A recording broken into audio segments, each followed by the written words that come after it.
Good morning, St. Francis. It is Wednesday, September the 8th, 2021. It is Wednesday of the 23rd week of the year, but more importantly today, it is the feast of the birth of the Blessed Virgin Mary. It is also the birthday of my father, who is in heaven today. So it's my father's birthday. I wish him happy birthday in heaven. He's born on the feast of Mary, since he was born the same day that Mary was born. Amazing, imagine that. Coming to you this morning from our beautiful purple crepe myrtles out here, which are right behind, or right in front of Jacoba Hall, which is the dining hall of our school, the Franciscan school. It says cafeteria on the top of it, and that's only because some people thought that nobody would ever know Jacoba Hall, and so they decided just to make it plain old cafeteria. It's surprising, though, that all the students refer to it always as Jacoba Hall. So again, what some of us want to name things might not always be true for those who use it. Anyway, on this day we have a choice of readings, two readings to choose from, Romans or from Micah in the first reading, and then there's a very long form of the genealogy of Jesus in the gospel and a very short form of it.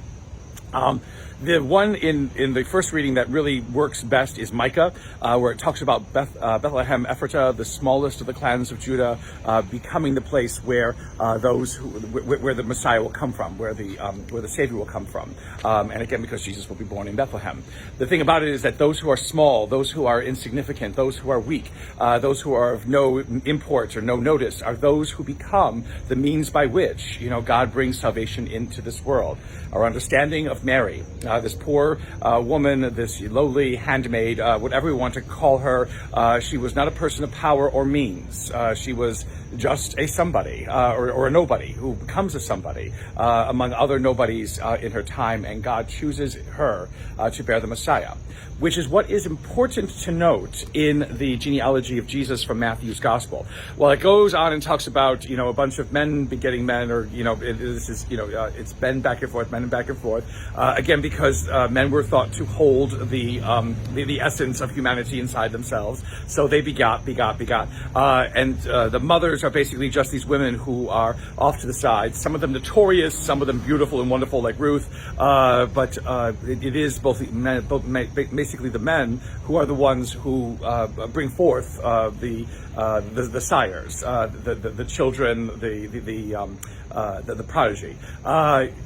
At the end of Matthew's Gospel, though, at the end of the genealogy, the genealogy in Matthew's Gospel, it is interesting that Matthew insists on saying that while Judah was the father of Joseph, who was the husband of Mary, and of her came forth the Messiah. She was the one who bore the Messiah. Again, these women who are kind of just ancillary in the rest of Jesus' genealogy lead up to Mary, who becomes the one through whom the Messiah is born. The one through whom salvation is brought into this world, the one through whom the course of human history is changed forever. That is important to realize. That is important to note, not only for the role of women within our history, within salvation history, within our faith, but also the fact that God recognizes in those who may be, again, of no account and of little notice, can be the ones who bring great wonder and great glory into this world in which we live. May the Lord continue to give you his peace.